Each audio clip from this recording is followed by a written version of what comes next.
ഈശോ മിശിഹായ്ക്ക് സ്തുതിയായിരിക്കട്ടെ. ഈശോയിൽ ഏറെ സ്നേഹിക്കപ്പെട്ട സഭാവിശ്വാസികളെ, നമ്മളുടെ പ്രിയപ്പെട്ട കന്യാസ്ത്രീകളുടെ വിഷയത്തിൽ കണ്ണൂർക്കാരൻ പാംപ്ലാനിയുടെ സ്റ്റേറ്റ്മെന്റ് സഭയുടെ സ്റ്റേറ്റ്മെന്റ് അല്ല എന്നും സഭയുടെ അഭിപ്രായമല്ല എന്നും സഭാ നേതൃത്വം പറഞ്ഞിരിക്കുന്നു. ഇനി സഭയ്ക്ക് രാഷ്ട്രീയമായിട്ടുള്ള നിലപാടുകളുണ്ട്.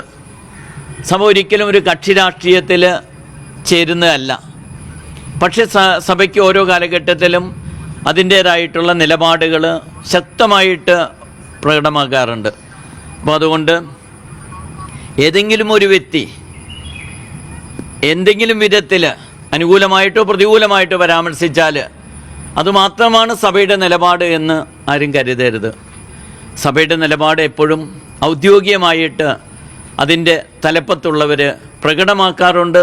അതിപ്പോഴും പ്രകടമാക്കിയിട്ടുണ്ട് എന്നുള്ള കാര്യം വിശ്വാസികളായ നമുക്ക് ഏവർക്കും ഒത്തിരി ഇഷ്ടപ്പെട്ടു. അല്ലെങ്കിൽ തന്നെ ഏത് തീരുമാനമാണ് പാംപ്ലാനിയുടെ സഭയുടെ തീരുമാനത്തിനോട് യോജിച്ചു പോകുന്നത് എന്നും സഭാവിരുദ്ധരുമായി സഞ്ചരിക്കുകയും സഭാവിരുദ്ധരെ താലോലിക്കുകയും സഭയോട് ചേർന്ന് നിൽക്കുന്നവരെ പോലീസിനെ കൊണ്ട് അറസ്റ്റ് ചെയ്യിക്കുകയും കോടതിക്ക് പോലും ബോധ്യപ്പെട്ട പരിശുദ്ധ കുർബാന അർപ്പണത്തിന്റെ മൂല്യത്തെക്കുറിച്ച് യാതൊരു ബോധവുമില്ലാത്ത സമവായം എന്ന അവസ്ഥയിലേക്ക് കൊണ്ടുപോയി ആണും പെണ്ണും കെട്ട ശിഖണ്ഡികളുടെ അവസ്ഥയിലേക്കാണ് ഈ സമവായം. സഭാ പിതാക്കന്മാരുടെ തീരുമാനമല്ല എന്ന് ഏതൊരാൾക്കും അറിയാവുന്ന കാര്യമാണ്. ഇത് സഭാവിരുദ്ധരോടൊത്ത് സഭയെ നശിപ്പിക്കുവാൻ ചെകുത്താന്മാരുടെ തലവനായി മേനി നടിച്ച് സഞ്ചരിക്കുന്ന വൈകൃത ജീവിതമാണ് കണ്ണൂർക്കാരൻ പാംപ്ലാനിയുടേത്. അതിനോടൊത്ത് തന്നെ സഞ്ചരിക്കുകയാണ് മാർ തട്ടിലും. ഇപ്പോൾ ഇവർക്ക് കന്യാസ്ത്രീയുടെ വിഷയത്തിൽ ഒരു വാക്ക് പോലും ഉരിയാടാനില്ല എന്നതാണ് സത്യം. വളരെ വികൃതമായ രീതിയിൽ ഒരു സഭയെ നയിച്ചുകൊണ്ടിരിക്കുന്ന ഇവർക്ക് സഭാ മക്കൾ കൊടുക്കേണ്ട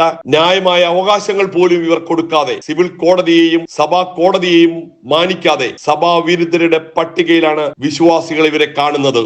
എറണാകുളം അങ്കമാലി അതിരൂപത വൈദികരിൽ മാവോയിസ്റ്റ് ബന്ധം തന്നെ കണ്ടെത്തുവാൻ സാധിച്ചിരിക്കുന്നു എന്നുള്ള ഒരു ഞെട്ടിപ്പിക്കുന്ന വിവരം കൂടി ഈ സമയം അറിയുവാൻ കഴിഞ്ഞിട്ടുണ്ട്. അതിനെതിരെ കേരള മുഖ്യമന്ത്രി പിണറായി വിജയനും കേന്ദ്ര ആഭ്യന്തരമന്ത്രി അമിത്ഷായ്ക്കും ഇപ്പോൾ പരാതികളുടെ പ്രളയം തന്നെയാണ്. കണ്ണൂർക്കാരാ, അങ്ങിരിക്കുന്ന കൂട്ടിൽ കാഷ്ടിക്കരുത്. മാർ പോളി കണ്ണൂക്കാടൻ പിതാവിന്റെ ഉന്നം പാംപ്ലാനിയാണ്. പാംപ്ലാനിയെ തന്നെയാണ് സീറോ മലബാർ സഭയുടെ മീഡിയ കമ്മീഷൻ ചെയർമാനായിരുന്ന ഈ കണ്ണൂർക്കാരൻ പാംപ്ലാനിയുടെ സൂപ്പർ മെത്രാപ്പോലീത്ത ചമയലിനെതിരെ സഭയുടെ ദീർഘകാല മീഡിയ കമ്മീഷൻ അംഗമായ മാർ പോളി കണ്ണൂക്കാടൻ പിതാവിന്റെ പ്രസ്താവന ഏറെ ഗൗരവം ഉള്ളതാണ്. ഇരിങ്ങാലക്കുട രൂപതയുടെ മെത്രാൻ എന്ന നിലയ്ക്ക് രൂപതയുടെ നിലപാട് ഞാൻ പറഞ്ഞു എന്ന് പറയുമ്പോൾ തലശ്ശേരി രൂപതയുടെ അഭിപ്രായം പറഞ്ഞാൽ മതിയെന്നുള്ള താക്കീതാണ് കണ്ണൂർക്കാരൻ പാംപ്ലാനിക്ക് ഇരിങ്ങാലക്കുട രൂപതാ മെത്രാൻ മാർ പോളി കണ്ണൂക്കാടൻ പിതാവ് കൊടുക്കുന്നത്. തലശ്ശേരി രൂപതയുടെ സഹായ മെത്രാൻ എന്ന നിലയ്ക്കും സഭയുടെ എപ്പിസ്കോപ്പൽ അധികാരത്തിന്റെ ഭാഗമായ തുടക്കം മുതൽ തന്നെ സീറോ മലബാർ സഭയുടെയും കേരളത്തിലെ കത്തോലിക്ക മെത്രാൻ സമിതിയുടെയും മീഡിയ കമ്മീഷന്റെ ചെയർമാൻ എന്ന നിലയ്ക്ക് പ്രവർത്തിച്ച സഭയുടെ അവസാന വാക്ക് തന്റേതാണെന്നുള്ള മിഥ്യാധാരണ തലയിൽ കയറ്റിയ കണ്ണൂർക്കാരൻ മെത്രാപ്പോലിത്ത സഭയുടെ ചരിത്രത്തിലെ ഒരു വിടുവായനായ മെത്രാപ്പോലിത്തയായി മാറിയതാണ് പിൽക്കാല ചരിത്രം. മാർ പാംപ്ലാനി നടത്തിയിട്ടുള്ള വിടുവായുത്തരങ്ങൾ ഒട്ടനവധിയാണ്. ആത്മാർത്ഥതയില്ലാത്ത പ്രസ്താവനകൾ കാർഷിക മേഖലയെ സംബന്ധിച്ച് നടത്തുകയും എന്തിനേറെ ബിഷപ്പ് ഫ്രാങ്കോക്കെതിരെ കന്യാസ്ത്രീകൾ ഉയർത്തിയ വ്യാജ പരാതിയിലെ അഭിപ്രായ പ്രകടനവും ഒക്കെ വിടുവായത്തരത്തിന്റെ പ്രകടനങ്ങൾ തന്നെയായിരുന്നു. സീറോ മലബാർ സഭയിലെ സീനിയർ മെത്രാന്മാരിൽ ഒരാളായ മാർ പോളി കണ്ണൂക്കാടൻ പിതാവ് സഭയുടെ നിലപാട് സഭാ തലവൻ പറയുമെന്ന് പറയുമ്പോൾ സീറോ മലബാർ സഭയിലെ മെത്രാന്മാരുടെ നിലപാടാണ് അതിലൂടെ പുറത്തു വരുന്നത് എന്ന് തന്നെയാണ് യാഥാർത്ഥ്യം. സീറോ മലബാർ സഭയുടെ പൊതുധാരണയെ അഥവാ പൊതു നിലപാടിനെ അള്ളുവെക്കുന്ന മാർ പാംപ്ലാനി സഭയ്ക്ക് തന്നെ ബാധ്യതയാകുന്നുവെന്നാണ് സ്വകാര്യ സംഭാഷണത്തിൽ പങ്കുവെക്കുന്ന സീറോ മലബാർ സഭയിലെയും ഇതര കത്തോലിക്ക സഭയിലെയും മെത്രാന്മാരെ സംബന്ധിച്ചിട്ടുള്ള ഉത്തമമായ ബോധ്യം എനിക്കുണ്ട്. മാർ പാംപ്ലാനി കന്യാസ്ത്രീകളുടെ അറസ്റ്റുമായി ബന്ധപ്പെട്ട് നടത്തിയ പ്രതിഷേധ യോഗത്തിൽ അങ്ങ് കണ്ണൂരിലെ വലിച്ചുവാരി പ്രസംഗത്തിൽ അങ്ങയെ വിമർശിച്ചവരെ കുറ്റപ്പെടുത്തിക്കൊണ്ട് അങ്ങ് പറഞ്ഞ വാക്ക് കടമെടുത്തുകൊണ്ട് പറയട്ടെ, ദയവായി ഇനിയെങ്കിലും അങ്ങിരിക്കുന്ന കൂട്ടിൽ കാഷ്ടിക്കുന്ന പണി അങ്ങ് നിർത്തുക. അല്ലെങ്കിൽ തന്നെ വവ്വാലുകളുടെ പണി അങ്ങ് തുടങ്ങിയിട്ട് കുറെ കാലമായി. താങ്കൾ ഈ ചെയ്തു കൂട്ടുന്ന സഭാവിരുദ്ധമായ പ്രവർത്തികൾക്ക് താങ്കൾ കർത്താവിന്റെ മുമ്പിൽ കണക്ക് കൊടുക്കേണ്ടി വരും. ഇത് സഭയിൽ താങ്കളെക്കാൾ യോഗ്യതയുള്ള അനേകം സത്യവിശ്വാസികളുടെ നീറ്റിലാണ്.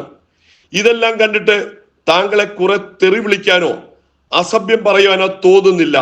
കാരണം താങ്കൾ അണിഞ്ഞിരിക്കുന്ന ആ കുപ്പായത്തിന് താങ്കൾ കൽപ്പിക്കാത്ത ഉന്നതമായ മൂല്യം ഉണ്ടെന്ന് ഉറച്ചു വിശ്വസിക്കുന്നു. മാത്രവുമല്ല, കത്തോലിക്ക സഭയിൽ, പ്രത്യേകിച്ച് സീറോ മലബാർ സഭയിൽ താങ്കളെക്കാൾ യോഗ്യരായ അനേകർ ഈ വസ്ത്രം യോഗ്യതയോടെ ധരിച്ചിട്ടുണ്ട്, ഇപ്പോൾ ധരിക്കുന്നുമുണ്ട്. കാലം ചെയ്ത പരിശുദ്ധ ഫ്രാൻസിസ് പാപ്പ നമ്മളോട് നേരിട്ട് പറഞ്ഞത് നിങ്ങൾ അവരെ പിന്തുടരരുത് എന്ന പാപ്പയുടെ വാക്കുകൾക്ക് വിരുദ്ധമായി പ്രവർത്തിക്കാൻ പാപ്പയേക്കാൾ ഉന്നതമായ എന്ത് യോഗ്യതയാണ് താങ്കൾക്കുള്ളത്? എന്താണ് താങ്കൾ ഉദ്ദേശിക്കുന്നത് എന്ന് വിശ്വാസികൾക്ക് മനസ്സിലാകുന്നില്ല.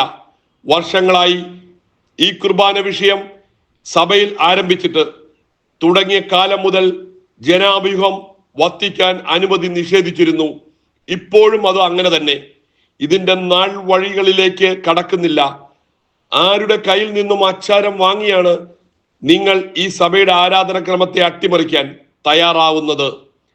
താങ്കളിൽ യേശുവിന്റെ പ്രതിപുരുഷന്റെ സ്ഥാനത്തിന്റെ യോഗ്യത അവശേഷിക്കുന്നുണ്ടെങ്കിൽ സഭയുടെ ചെലവിൽ സഭയ്ക്ക് വേണ്ടി വിശ്വാസികളെ ദൈവവുമായുള്ള ബന്ധത്തിൽ നിരന്തരം പിടിച്ചു നിർത്തുന്ന ശുശ്രൂഷ ചെയ്തു കൊള്ളാമെന്ന ഉത്തരവാദിത്വം ഏറ്റെടുത്തതിൽ അല്പമെങ്കിലും ആത്മാർത്ഥത അവശേഷിക്കുന്നുവെങ്കിൽ താങ്കൾ വ്രതവാഗ്ദാന സമയത്ത് വേദപുസ്തകം പിടിച്ചുകൊണ്ട് ഈശോയുടെ നാമത്തിൽ സഭാ അധികാരിയുടെ മുമ്പിൽ വച്ച് എടുത്ത വ്രതവാഗ്ദാനങ്ങൾ ഒന്നുപോലും പാലിക്കാത്ത മറ്റുള്ള വിശുദ്ധരായ അനേകം വൈദികർ ജീവിത പുണ്യമായി വിശുദ്ധിയായി സൂക്ഷിക്കുന്ന അവരുടെ പേര് പോലും നിങ്ങൾക്ക് വേണ്ടി ഇവിടെ പറഞ്ഞാൽ അത് വലിയ ദൈവനിന്ദയാവും എന്നുള്ളത് കൊണ്ട് പറയുന്നില്ല.